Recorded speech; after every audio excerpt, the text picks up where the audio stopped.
সুন্দর করে বসাতে দিয়েছিস। তোদের পুতুলগুলোকে তো অনেক সুন্দর লাগছে রে।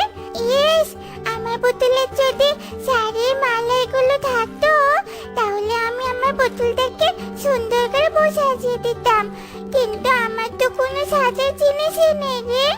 তা তোর যখন কোনো সাজার জিনিস নেই তখন পুতুলকে সাজিয়ে দেওয়ার কথা ভাবছিস কেন রে টুকি? আমার সাজার জিনিস নেই তো কি হয়েছে? তোদের তো সাজার জিনিস আছে। তোদের সাজার জিনিস দিয়ে একটু আমার পুতুলটাকে সুন্দর করে বসাজিয়ে দে না রে কুহু। না বাবা না, আমি তোর পুতুলকে আমার সাজার জিনিস দিয়ে সাজিয়ে দিতে পারবো না। মা জানতে পারলে আমাকে অনেক বকবে। মা আমাকে অনেক কষ্ট করে ওগুলো কিনে দিয়েছে, আর আমি ওগুলো তোর পুতুলকে দিয়ে নষ্ট করতে পারবো না তোকে। হ্যাঁ তোকে, আমরা তোকে আমাদের সাজার জিনিস দিতে পারবো না। তোর পুতুলকে যদি তুই সাজাতে চাস তবে তুই সাজার জিনিস কিনে এনে তোর পুতুলকে সাজিয়ে দে, বুঝেছিস? পারুল কুহু, তোরা না আমার বন্ধু, আর তোরা বন্ধু হয়ে আমার পুতুলকে সামান্য সাজার জিনিস দিতে পারবি না? ছি, তোদের মতো বন্ধু থাকার চেয়ে না থাকাই ভালো। এ কথা বলে টুকি তার পুতুলকে নিয়ে বাড়িতে চলে যায়। মা টুকি, তুই খেলতে যাসনি? ঘরে মন খারাপ করে বসে আছিস কেন রে মা? না মা, আমি আর কারোর সাথে খেলতে যাব না। কুহু পারুল কেউ ভালো নয়, আমি আর কোনোদিন ওদের সাথে খেলা করবই না। কেন রে মা, ওরা আবার তোকে কি করেছে শুনি? ওরা না তোর বন্ধু? না, ওরা আমার কোনো বন্ধু নয়। ওরা আমার পুতুলকে একটু সাজার জিনিস দিয়ে সাজিয়ে দেয়নি। ওরা আবার আমার বন্ধু হলো কি করে? হ্যাঁ, ও আচ্ছা, এই ব্যাপার। সাজার জিনিস দেয়নি তো কি হয়েছে টুকি? তার জন্য ওদের সাথে আর খেলতে যাওয়া যাবে না? এটা কেমন কথা রে মা? মা, আমি বলেছি তো আমি ওদের সাথে খেলতে যাব না। তুমি তবুও কেন একই কথা বারবার বলছো বলো তো? ঠিক আছে রে মা, আমার ভুল হয়েছে। আমি আর ওদের সঙ্গে তোকে খেলতে যেতে বলবো না। আমি তোর বাবাকে বলবো তোর পুতুলের জন্য একটা লাল শাড়ি আর সাজার জিনিস কিনে আনতে। মা, তুমি সত্যি বলছো? আমার পুতুলের জন্য সাজার জিনিস বাবাকে কিনে আনতে বলবে? কি মজা, কি মজা! আমি আমার পুতুলকে লাল শাড়ি দিয়ে লাল টুকটুকে বউ সাজিয়ে দেব। আমার পুতুলকে অনেক সুন্দর লাগবে। এভাবে সেই দিনটি কেটে যায়। আর পরের দিন সকালে টোনা তার জমিতে সেচ দিতে চলে যায়। আর জমি সেচ দিতে দিতে টোনার অনেক দেরি হয়ে যায় আর সন্ধ্যা হয়ে আসে। আরে, কাজ করতে করতে তো সন্ধ্যা হয়ে এলো। টুকি তো আবার ওর পুতুলের জন্য শাড়ি নিতে বলেছিল। এখন তো বাড়িতে গেলে অনেক দেরি হয়ে যাবে। আমি বরং এই দিক দিয়ে এই বাজারে যাই, তারপর একেবারে শাড়ি কিনে নিয়ে বাড়িতে যাব। আরে, ওগুলো তো মনে হচ্ছে বাঁশফল। আজকাল তো বাঁশফল চোখেই পড়ে না। অনেক দিন পর বাঁশফল দেখলাম। যাই গিয়ে দেখি আর বাঁশফলগুলো বাড়িতে নিয়ে যাই।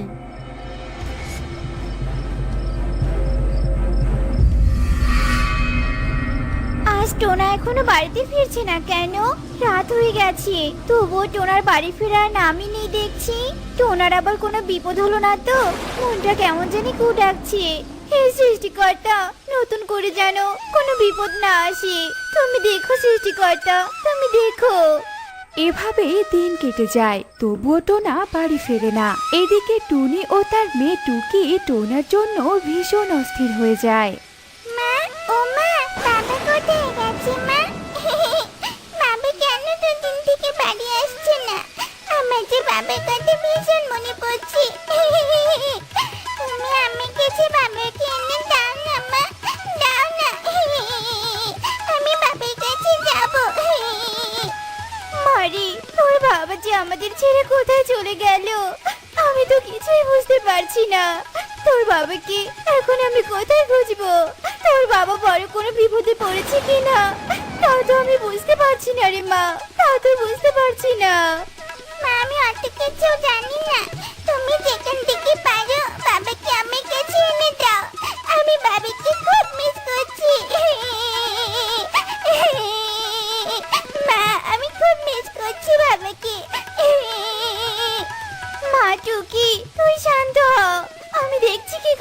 যায়।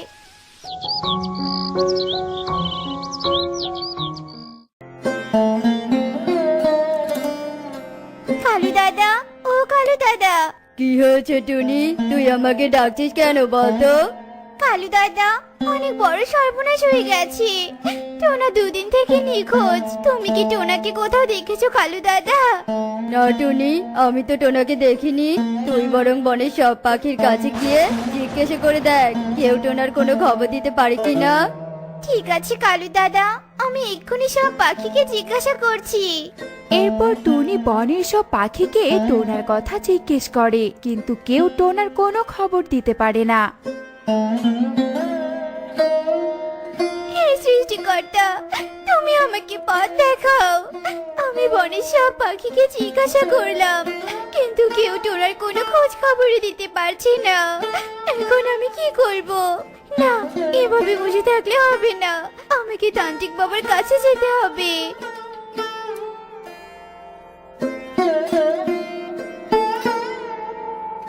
তান্ত্রিক বাবা, দয়া করে আপনি আমাকে সাহায্য করুন। আমার স্বামী যে অনেক বড় বিপদে পড়েছে।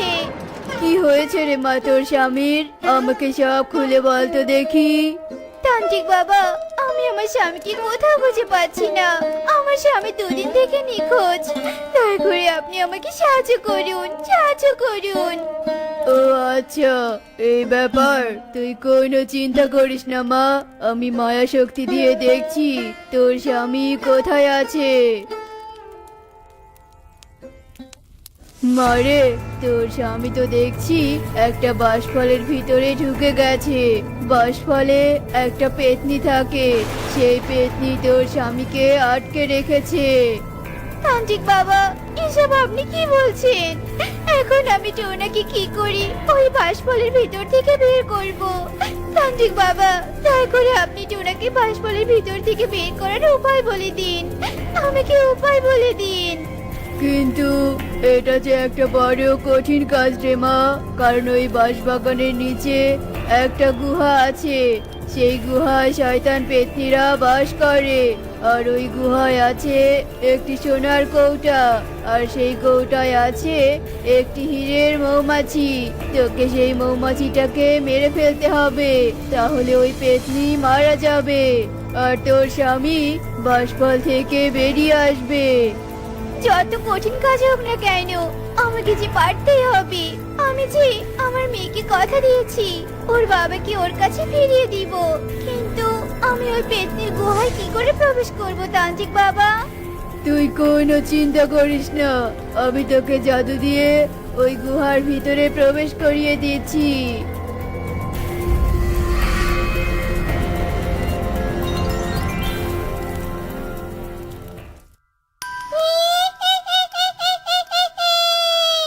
কে রে তুই? আমার গুহায় প্রবেশ করেছিস? তোর এত বড় সাহস! তুই আমার আস্তানায় এসেছিস? তোকে তো আজ আমি মেরেই ফেলবো। শয়তান পেতনি, তুই আমার কিছুই করতে পারবি না। তোকে আমি আজ উচিত শিক্ষা দিয়েই ছাড়বো। এ কথা বলে টুনি সোনার কৌটাটা হাতে নেয় আর সোনার কৌটা থেকে হীরের মৌমাছিটাকে বের করে মেরে ফেলে।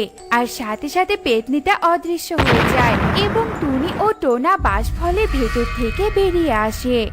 টুনি, তোমাকে অনেক ধন্যবাদ আমাকে এই বাঁশফল থেকে বাহিরে নিয়ে আসার জন্য। টোনা, তুমি আর আমাকে ধন্যবাদ দিয়ে ছোট করো না। যা হবার তা তো হয়ে গেছে। এখন তাড়াতাড়ি চলো, টুকি আমাদের জন্য বাড়িতে অপেক্ষা করছে। মেয়েটা তোমাকে দেখতে না পেয়ে যে পাগল হয়ে গেছে। ঠিক আছে টুনি, তবে তাড়াতাড়ি বাড়ি ফেরা যাক। মা, তুমি বাবাকে নিয়ে এসেছো? বাবা, তুমি আমাকে ছেড়ে কোথায় চলে গিয়েছিলে বলো তো? তোমাকে দেখতে না পেয়ে আমার কত কষ্ট হয়েছে তুমি জানো?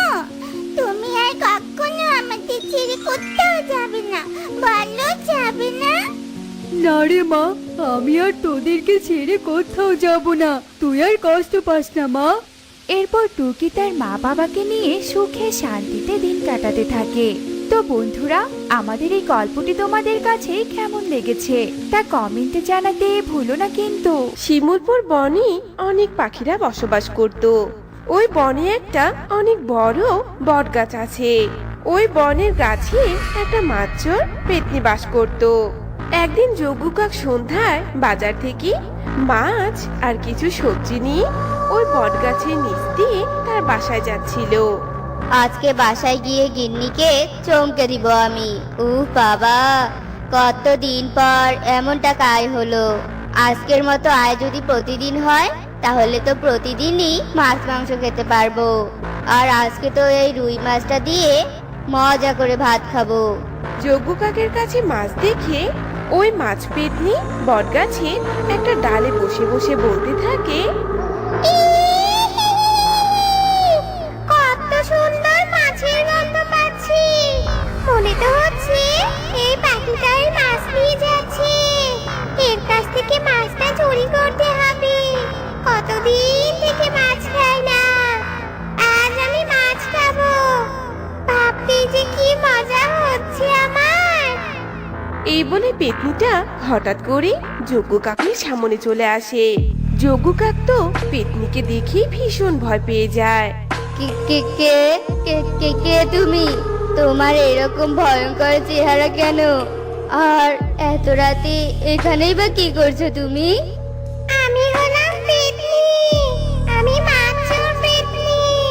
আমি এখানেই থাকি। এত সুন্দর মাছের গন্ধ পেয়ে মাছটা খেতে এসেছি। তুমি তবে মাছর পেতনি? ঈশ্বর বাঁচাও আমাকে, আমাকে মেরো না তুমি। আমি তোর মাছটা খেতে চাই। আমাকে তোর মাছটা দে বলছি, নয়তো আমার হাত থেকে তোকে ঈশ্বরও বাঁচাতে পারবে না। দে বলছি, দিব নাকি তোর ঘাটা মোটকে। এই শুনে যজ্ঞ তার মাছ আর সবজি ফেলে প্রাণপণে ওখান থেকে ছুটতে পালিয়ে যায়। এই দেখে পেতনি হাসতে হাসতে বলে,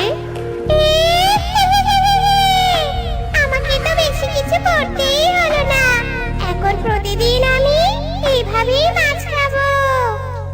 এই বলে পেতনি মাছটা নিয়ে ওই বট গাছের ডালে গিয়ে বসে।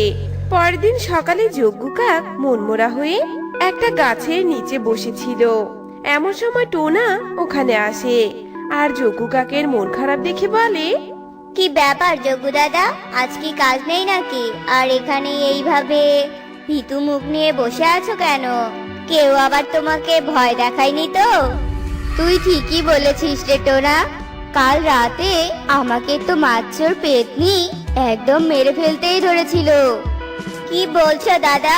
তুমি কি পাগল হলে নাকি? আবার মাছর আবার পেতনি হয় নাকি? বলো যে তুমি কণিকা বৌদির কাছে বকা খেয়েছো।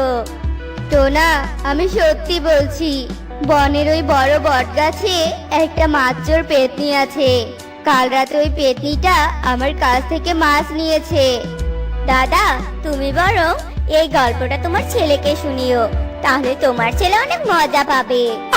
এই বলে টোনা হাসতে হাসতে ওখান থেকে চলে যায়। আর যজ্ঞ কাক চিৎকার করে বলতে থাকে, বিশ্বাস করলি না তো? যেদিন তোর মাছ চুরি করবে সেদিন তুই মজা বুঝবি। ওখান থেকে টোনা তার বাড়িতে চলে যায়। টোনাকে দেখে টুনি বলে, বলি, সারাদিন কাজ না করে কোথায় টোটো করে ঘুরলে শুনি? ঘরে যে কোনো বাজার নেই, সেই খবর কি তোমার আছে? চিৎকার চেঁচামেচি করো না। আমি আগে রেস্ট নিব, তারপর বাজারে যাব। খবরদার, যদি কোনো রেস্ট ফেস্ট নিতে যাও সন্ধ্যা লেগে যাবে। তাড়াতাড়ি বাজার নিয়ে আসো বলছি। আর শোনো, আজকে কিন্তু অনেকগুলো বড় বড় ইলিশ মাছ কিনে আনবে। কতদিন হলো ইলিশ মাছের কালিয়া খাই না। অনেকগুলো ইলিশ দিয়ে কি হবে? অতগুলো ইলিশ কেনার টাকা আমার কাছে নেই। একটা ইলিশ নিয়ে আসবো। ঝুড়ি ভর্তি ইলিশ নিয়ে না আসলে আজকে তোমাকে বাইরেই থাকতে হবে। আর কালকে আমি বাপের বাড়ি চলে যাব, এই বলে দিলাম। সংসারের তো কোনো কাজই করো না, শুধু আমি খেতে মরি। না খেতে খেতে আমার শরীরটা শুকিয়ে যাচ্ছে। তাই বলছি, তাড়াতাড়ি ইলিশ মাছ নিয়ে আসো, যাও। না না, তুমি বাপের বাড়ি যেও না গো, আমি এক্ষুনি যাচ্ছি। কথায় কথায় শুধু আমাকে বাপের বাড়ি যাওয়ার ভয় দেখাও। ভয় দেখাও কেন এত? হ্যাঁ, যাচ্ছি। এই বলে টোনা বাজারে যায় আর বাজার থেকে মাছ কিনে ঝুড়িতে করে বাড়ির দিকে রওনা দেয়। এদিকে সন্ধ্যা গড়িয়ে রাত হয়। এদিকে টোনা তার মাথায় মাছের ঝুড়ি নিয়ে বাড়ির দিকে ফিরতেই থাকে। ধীরে ধীরে টোনা ওই বটগাছের দিকে এগিয়ে আসে। উহ বাবা, মাছগুলো কি ভারী লাগছে। মনে হয় এক্ষুনি আমার মাথাটা নিচে পড়ে যাবে। যত হাঁটছি তত যেন রাস্তা কমছেই না। এমন সময় ওই পেতনি টোনাকে ওই বটগাছের নিচ দিয়ে মাছ নিয়ে যেতে দেখে ফেলে। আর সে বলে, ওরে বাবা, কতগুলো ইলিশ মাছ! এই পাখিটা দেখি ঝুড়িতে করে নিয়ে যাচ্ছে। আমার জিভের জল যেন আর আটকাচ্ছেই না। আমাকে তো এই সবগুলো মাছ চুরি করতেই হবে। এই বলে পেতনি টোনার সামনে না এসে ওপর থেকে হাত বাড়িয়ে টোনার ঝুড়ি থেকে সব মাছগুলো তুলে নেয়। আর টোনা এসবের কিছুই বুঝতে পারে না। আমার নাম হলো মাছ চোর পেতনি। মাছ চুরি করাই তো আমার জাতীয় পেশা। কি বোকা পাখি রে বাবা, সবগুলো মাছ চুরি করলাম, তবু একটু বুঝতেও পারলো না। ভীষণ মজা করে এখন আমি মাছগুলো খাবো। এই বলে মাছ চোর পেতনিটা একটা একটা করে সব ইলিশ মাছগুলো খেতে থাকে। এদিকে টোনা আনমনে সামনের দিকে চলছেই তো চলছে। হঠাৎই টোনা বলে ওঠে, কি ব্যাপার, ঝুড়িটা এত হালকা হালকা লাগছে কেন? এতক্ষণ তো মনে হচ্ছিল আমি ঝুড়ির ভারে পুজো হয়ে যাব। যাক, ঈশ্বরের মনে হয় আমার দুঃখটা দেখে একটু দয়া হয়েছে, যার কারণে ঝুড়িটা এত হালকা হয়েছে। এই বলে টোনা বাড়িতে চলে আসে আর টুনিকে ডেকে বলতে থাকে, দাঁড়িয়ে কি দেখছো? আমার মাথা থেকে ঝুড়িটা নামিয়ে দেখো, আমি তোমার জন্য কতগুলো ইলিশ মাছ নিয়ে এসেছি। এরপর টুনি অনেক খুশি হয়ে টোনার মাথা থেকে ঝুড়িটা নামায়। আর ঝুড়িতে কোনো মাছ না দেখতে পেয়ে টুনি অনেক রেগে যায়। আর সে বলতে থাকে, মাছ না নিয়ে এসে তুমি এখানে আমার সাথে মজা করছো? তোমার মজা আমি বের করছি, দাঁড়াও। তুমি বিশ্বাস করো, আমি সত্যি বাজার থেকে অনেকগুলো ইলিশ এনেছিলাম, কিন্তু ইলিশগুলো কোথায় গেল কে জানে, আমি কিছু জানি না গো। ভূতের মা এসে মাছ নিয়েছে তাই না? আমি তোমার আর একটা কথা বিশ্বাস করি না। তুমি আমাকে মিথ্যে কথা শোনাচ্ছ তাই না? আমি এই রাতেই আমার বাপের বাড়ি চলে যাব। এই বলে টুনি সত্যি সত্যি রাগ করে সেই রাতের আধারে তার বাপের বাড়িতে চলে যায়। এদিকে টোনা অসহায়ের মতো বসে বসে ভাবতে থাকে। এমন সময় টোনার যোগু কাকের কথা মনে পড়ে যায়। আরে হ্যাঁ, তার মানে কি ওই মাছ চোর পেতনি আমার সবগুলো ইলিশ মাছ চুরি করেছে? মাছ চোর পেতনি, তোর জন্য আমার স্ত্রী আমাকে ভুল বুঝে চলে গেছে। আমি তোকে ওই গাছ থেকে তাড়াবো। মাছ চোর, তোকে তাড়িয়ে তারপর আমি আবার ইলিশ মাছ কিনে এনে আমার বউকে নিয়ে আসবো। আমি তোর ব্যবস্থা করছি পেতনি। এই বলে টোনা ওই রাতে একটা তান্ত্রিকের কাছে যায় আর তান্ত্রিককে সব ঘটনা খুলে বলে। সব শুনে তান্ত্রিক আর টোনা পেতনিকে বন্দি করার একটা পরিকল্পনা করে। টোনা আর তান্ত্রিক একটা মাছ হাতে নিয়ে ওই বটগাছের নিচে যায় আর তান্ত্রিক বলতে থাকে, এই মাছ চোর, দেখ আমি তোর জন্য কত বড় মাছ কিনে এনেছি। আয় আমার মাছটা নিয়ে যা, না নিলে কিন্তু আমি নিয়ে যাচ্ছি। মাছ চোর পেতনিটা গাছের ডালে বসে সব দেখছিল। পেতনিটা তান্ত্রিকের হাতে মাছ দেখে আর তার লোভ সামলাতে পারে না। এরপর মাছ চোর পেতনি যেই না উপর থেকে নিচে নেমে মাছটা নিতে যাবে, তখনই তান্ত্রিক জাদু করে ওই মাছ চোর পেতনিকে বন্দি করে। অনেক মাছ চুরি করে খেয়েছিস তুই, এবার একটু বোতলের মধ্যে বসে রেস্ট নিতে থাক। এরপর তান্ত্রিক আর টোনা ওখান থেকে চলে যায়। টোনা পরের দিন অনেকগুলো ইলিশ মাছ কিনে নিয়ে টুনিকে আনতে যায় তার শ্বশুর বাসায়। আর টুনিও টোনার বাসায় চলে আসে। এরপর তারা অনেক সুখে শান্তিতে বসবাস করতে থাকে।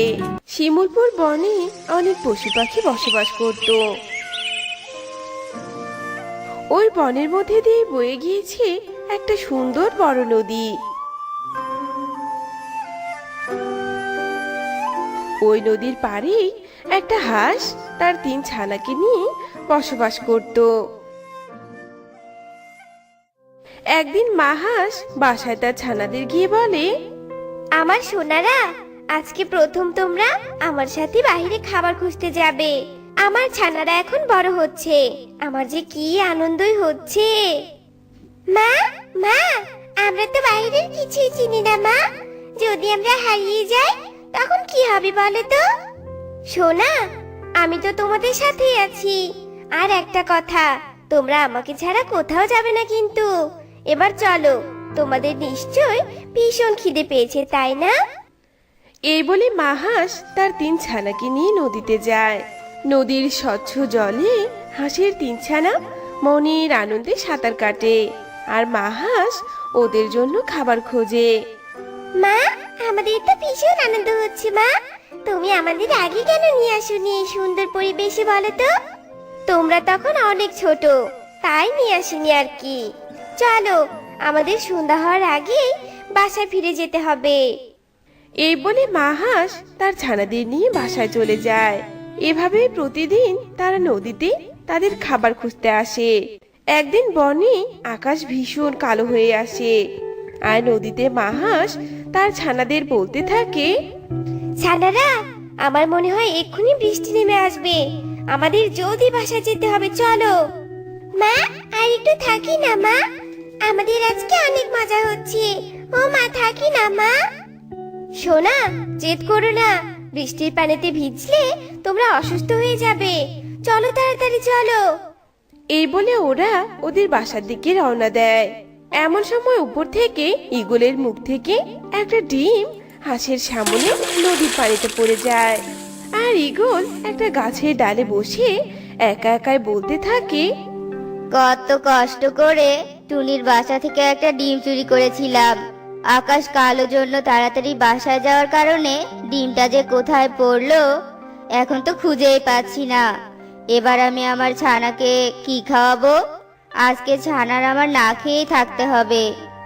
এই বলে ঈগল ওখান থেকে উড়ে চলে যায়। এদিকে ডিমটা পানিতে পড়তে দেখে মা হাঁস বলে ওঠে, আরে আরে, এই যে একটা ডিম, কিন্তু এই ডিমটা হঠাৎ উপর থেকে কেন পড়লো? মনে হয় কোনো পাখির ঠোঁট থেকে ডিমটা নিচে পড়েছে। মা, এটা কার ডিম মা? মা শোনো, এটা কার ডিম হয় হোক, এসব তোমার ভাবার কোনো দরকার নেই মা। চলো, আমরা তাড়াতাড়ি বাড়িতে চলে যাই।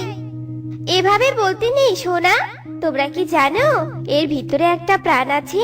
এখন যদি আমি এই ডিমটাকে সাহায্য না করি তাহলে এর ভিতরের প্রাণটা যে মারা যাবে সোনারা। আমি এই ডিমটাকে বাসায় নিয়ে গিয়ে তা দিয়ে এর ভিতরে সুন্দর প্রাণটাকে বাঁচাবো। এই বলে মা হাঁস ওই টুনির ডিমটাকে তার বাসায় নিয়ে যায় আর তা দিতে থাকে। বেশ কিছুদিন পর ডিমটা থেকে একটা কালো টুনির ছানা বেরিয়ে আসে। এ দেখে হাঁসের ছানারা আর হাঁস অনেক অবাক হয়।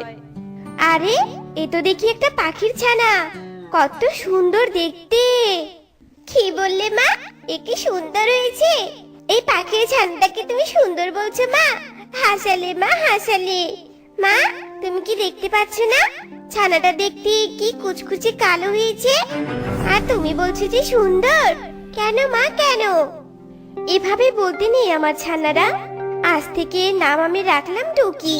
তোমরা যেমন আমার সন্তান, ঠিক তেমনি ও আমার সন্তান। তোমরা এখন থেকে ভাই বোন, বুঝেছো? না মা না, ওর মতো কালো পাখির ছানা আমাদের বোন হতে পারে না। আর ও তোমার সন্তান নয় মা, ওকে তুমি কুড়িয়ে পেয়েছো। মা, তুমি বলেছিলে যে একে জন্ম দিয়ে তুমি একে বাসা থেকে বের করে দিবে। এখন এই কালো কুচকুচে পাখির ছানাকে বের করে দাও মা। টুকিকে আমি তোমাদের মতো মায়ের স্নেহ ভালোবাসা দিয়ে বড় করব। আর শোনো, টুকি তো একটা পাখির ছানা। টুকি তো আর আমাদের মতো নদীতে সাঁতার কেটে খাবার খুঁজতে পারবে না, তাই আমরা টুকির জন্য খাবার খুঁজে নিয়ে আসবো। মা হাঁসটা টুকিকে নিজের সন্তানের মতো ভালোবাসে, কিন্তু হাঁসের 3 ছানা টুকিকে একদম দেখতে পারে না। এইভাবে আরো কয়েকদিন কেটে যায়। কালো টুনির ছানা ধীরে ধীরে বড় হতে থাকে। একদিন বাসায় মা হাঁসের প্রথম ছানা বলে ওঠে, মা, আমরা এত কষ্ট করে খাবার খুঁজে তোমার এই কালো ছানার জন্য আনতে পারবো না মা। আর অন্যের ছানার জন্য তোমার এত দরদ কেন বলো তো মা? দিদি, তুমি এসব কি বলছো?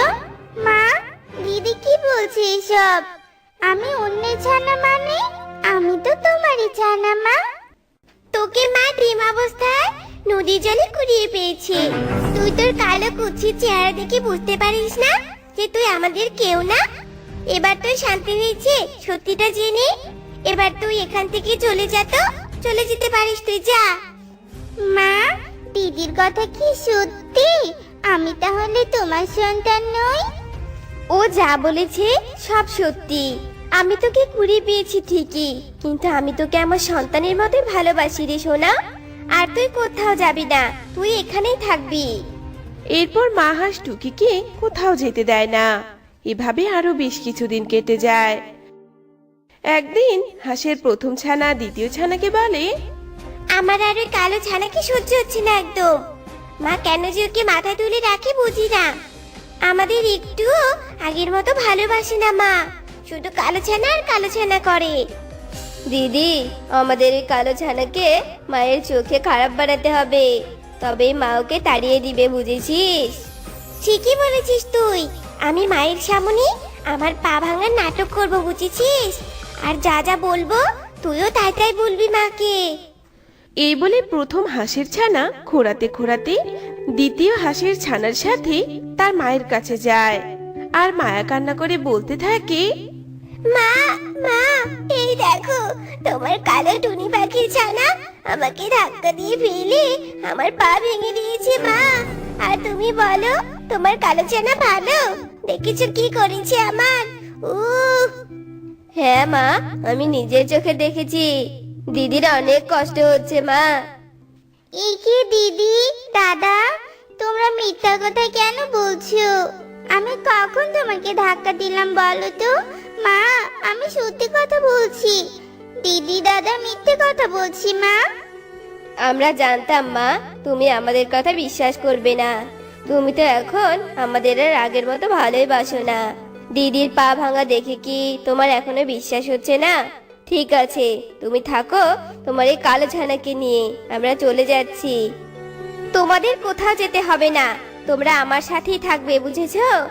যাবে তো এই কালো ছানা। সত্যি রে টুকি, তোর কালো চেহারার সাথে সাথে তোর মনটাও কালো। তোকে আমি নিজের সন্তানের মতো ভালোবাসতাম, আর তুই কি না আমার ভালোবাসার এই প্রতিদান দিলি? আমার নিজের সন্তানকে তুই আঘাত করেছিস। বেরিয়ে যা, বেরিয়ে যা এই বাড়ি থেকে। তোকে আর আমি এক মুহূর্ত এখানে থাকতে দিব না, যা। এই বলে মা হাঁস নিজের হাতে ধাক্কাতে ধাক্কাতে টুকিকে বাসা থেকে বের করে দেয়। টুকি মনের দুঃখে নদীর একটা ঝোপের পাশে বসে কান্না করতে থাকে। এক সময় ঝোপ থেকে একটা শিয়াল এসে টুকিকে খেয়ে ফেলে। অন্যদিকে মা হাঁস তার ছানাদের বলে, সোনা, তুমি এখানে বসো, আমি তোমার জন্য মলম নিয়ে আসছি। তোমার খুব কষ্ট হচ্ছে তাই না? এই বলে মা হাঁস ওখান থেকে চলে যায়। আর তখনই প্রথম ছানা দ্বিতীয় ছানাকে বলে ওঠে, কি রে ভাই, দেখলি আমার বুদ্ধির কারণে মা নিজে কালো ছানাকে বাড়ি থেকে তাড়িয়ে দিল। এদিকে আমার পাও ঠিক, ওইদিকে কালো ছানাও বিদায়। এক ঢিলে দুই পাখি মরে গেল। এসব কথা মা হাঁস শুনতে পায়। আর সে বলে, কি, তোমার পায়ে কিছু হয়নি? তুমি কালো ছানাকে তাড়িয়ে দেওয়ার জন্য এমন করেছো? তোমরা দুজনে অনেক অপরাধ করেছো। আমি না জেনে টুকিকে অনেক কথা শুনিয়ে এই বাড়ি থেকে তাড়িয়ে দিয়েছি। তোমাদেরকে আমি পরে দেখে নিব, কিন্তু এখন আমাকে আগে টুকিকে খুঁজতে যেতে হবে। এই বলে মা হাঁস বেরিয়ে যায় টুকিকে খুঁজতে। তার পিছু পিছু তার ছানারাও যায়। খুঁজতে খুঁজতে ওরা ওই ঝোপের কাছে যায়। আর ওখানে টুকির কিছু কালো পালক দেখতে পায়।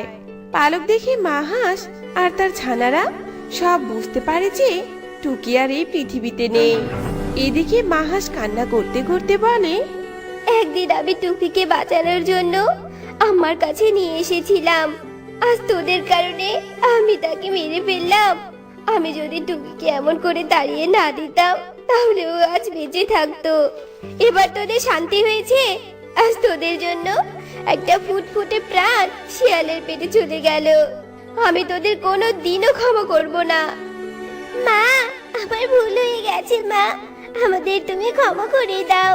আমাদের এমনটা করা একদম উচিত হয়নি। হ্যাঁ মা, তুমি আমাদের ক্ষমা করে দাও। আমরা আর কোনো দিনও এমন কাজ করব না। ভুল হয়ে গেছে মা। এরপর মা হাঁস নিজেকে শান্ত করে নেয় আর তারপর ছানাদের ক্ষমা করে দেয়। আর ওরা সবাই আগের মতো বসবাস করতে থাকে। তো বন্ধুরা, আমাদের আজকের গল্পটি তোমাদের কাছে কেমন লেগেছে তা কমেন্টে জানাতে ভুলো না কিন্তু।